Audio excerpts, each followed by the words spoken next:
I'm very excited today to be joined by the head of the team and get to know a little bit more about your project. Why don't we kick things off, Sarah? Why don't you introduce yourself? Let us know what university you are representing and what degree program you're currently in.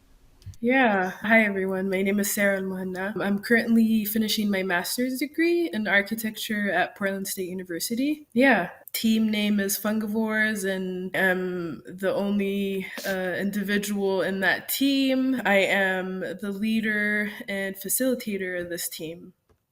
That's excellent. Taking Yeah. on the solo project is very inspirational. We love to see that. And speaking of project, tell us more about Fungivores. What have you created?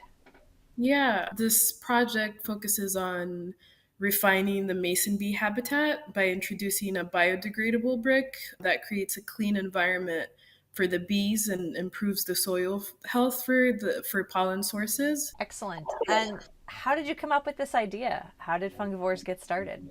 Yeah, for me, it was an interest in exploring new methodologies around sustainable and material ecology. Through that, I was introduced to mycelium as a building material and realizing how that can be used to neutralize toxins and restore the soil, and being able to participate in the Clean Tech Challenge. Working with you, Abigail and Juan, my teammate at the time, and I had the opportunity to work with the Roundhouse Foundation. So being able to talk about finding sustainable materials that can benefit the farm, and the takeaway was to create an improved bee habitat through the research that we found about mycelium.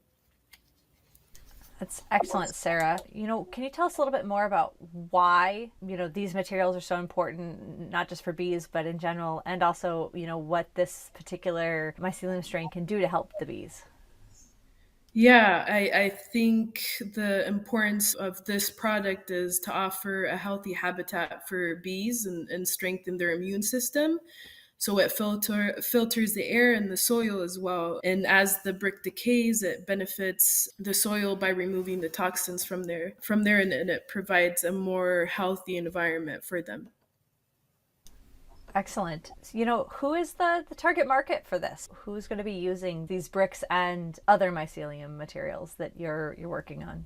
Yeah, so the target market for is the Roundhouse Foundation and also home improvement retailers. So me being able to work with various foundations and different retailers to essentially have individuals be able to take those brick and introduce them to their own backyard, and being able to have individuals be independent in that sense. That's excellent. Definitely an inspiration. And as you went through this process, and we talked about inspiration, what are some of the insights? What have you learned about yourself as an innovator? That's a good question. I think the thing that I would say that I learned was that you can't do it on your own. I think to be an innovator, you need tools, you need professionals. So just knowing when to ask for help, and just having a team like you and Juan, it was having that support where you can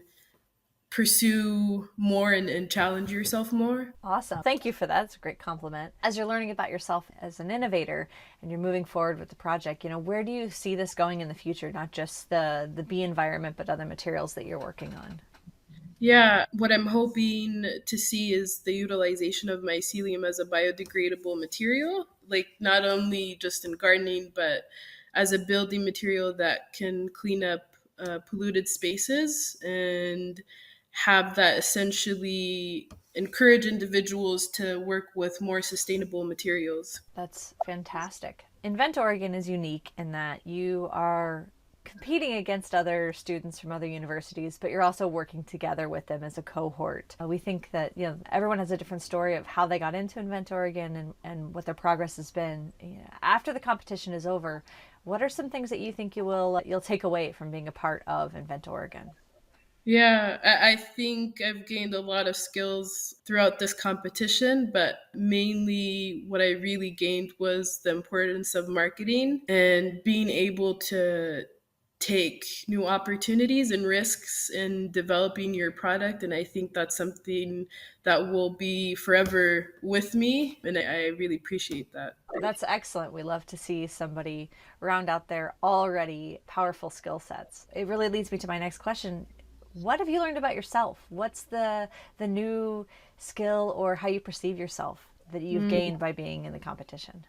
Yeah, I think what I enjoyed learning about myself was that I really love challenging myself. And another one that was really important for me was embracing change. And as you know, Abigail, initially we started, my teammate at the time and I started with having biodegradable benches. And moving forward, we had to shift through creating a bee brick for a better habitat for mason bees. And just sometimes change doesn't come smoothly. And when you don't understand the outcome of change, sometimes it becomes difficult. But in this competition, I just viewed change in a different perspective, and it allowed me to just go with the flow and see what the outcome would be like. And I appreciate Clean Tech for that, and I appreciate your support and Juan as well. That is wonderful. Knowing that we have seen some wonderful progress from your prototype already, and now hearing that you've been able to make additional progress and Yeah. really get a foundation under this idea, I am just absolutely inspired, and I cannot wait to see what you show us in June. It's Yes. really exciting to have you a part of Invent Oregon. Thank you so much. I'm excited to be part of your team and just excited to learn more about mycelium and be able to share my knowledge with my community. Excellent. Thank you so much for being with us today, Sarah, and good luck. Thank you.